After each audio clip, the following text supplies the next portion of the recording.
Hello, എല്ലാവർക്കും ഷോബീസ് ഹോബീസിലേക്ക് ഒരിക്കൽ കൂടി സ്വാഗതം. അപ്പോൾ നമ്മൾ മുളക് ചെടി നടുമ്പോഴത്തേക്കും ഒരുപാട് കഷ്ടപ്പാടാണ് കേട്ടോ. നമുക്ക് എത്രയൊക്കെ നമ്മൾ എന്തൊക്കെ പരീക്ഷിച്ച് കഴിഞ്ഞാലും ഈ വെള്ളീച്ച നമ്മളെ വെറുതെ വിടില്ല. എല്ലാ ചെടികളിലും അറ്റാക്ക് ചെയ്യും.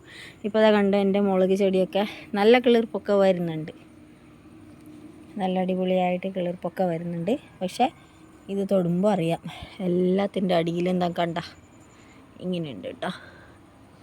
നമ്മൾ എന്തൊക്കെ ചെയ്താലും ഇത് പോവില്ല, അത്രയ്ക്ക് സ്ട്രോങ്ങാണ്. ഇതുങ്ങൾ പറക്കുന്നുണ്ടോ, വെള്ള പൗഡർ പോലെ എല്ലാ ചെടികളിലും വന്നിട്ടുണ്ട്.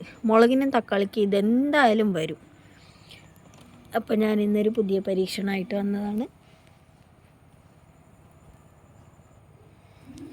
നമ്മളിപ്പോൾ ചെയ്യാൻ പോകുന്നത് ഇതൊരു മിക്സ്ചറാണ്. അതായത് നമ്മുടെ പുളിപ്പിച്ച കഞ്ഞിവെള്ളം, അതിൽ വെളുത്തുള്ളി, പിന്നെ ഗാന്ധാരി മുളക്, ഇത് രണ്ടും കൂടി ചതച്ച് നല്ലപോലെ അരച്ചിട്ടിട്ടുണ്ട് കേട്ടോ.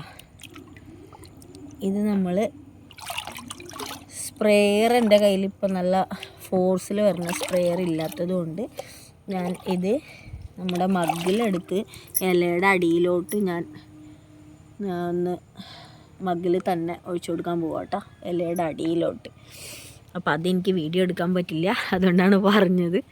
അപ്പോൾ നമുക്ക് ഇതും കൂടി പരീക്ഷിച്ച് നോക്കാം.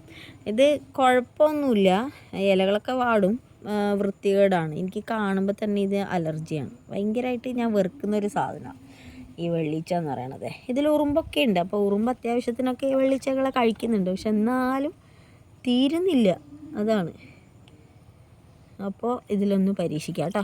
നമ്മൾ ഏത് പെസ്റ്റിസൈഡ് ഉപയോഗിക്കുമ്പോഴും ആദ്യം ചെടികളൊന്ന് നനയ്ക്കുന്നത് നല്ലതാണ്. ഞാനപ്പോൾ ഇതുങ്ങളൊക്കെ ഒന്ന് നനച്ചിട്ടുണ്ട്.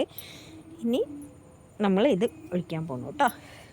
അപ്പോൾ ഇന്നത്തെ വീഡിയോ ഇത്രയേ ഉള്ളൂ. ഞാൻ ഇതിൻ്റെ റിസൾട്ട് പിന്നെ ഇടുന്നതായിരിക്കും, അപ്ലോഡ് ചെയ്യുന്നതായിരിക്കും കേട്ടോ.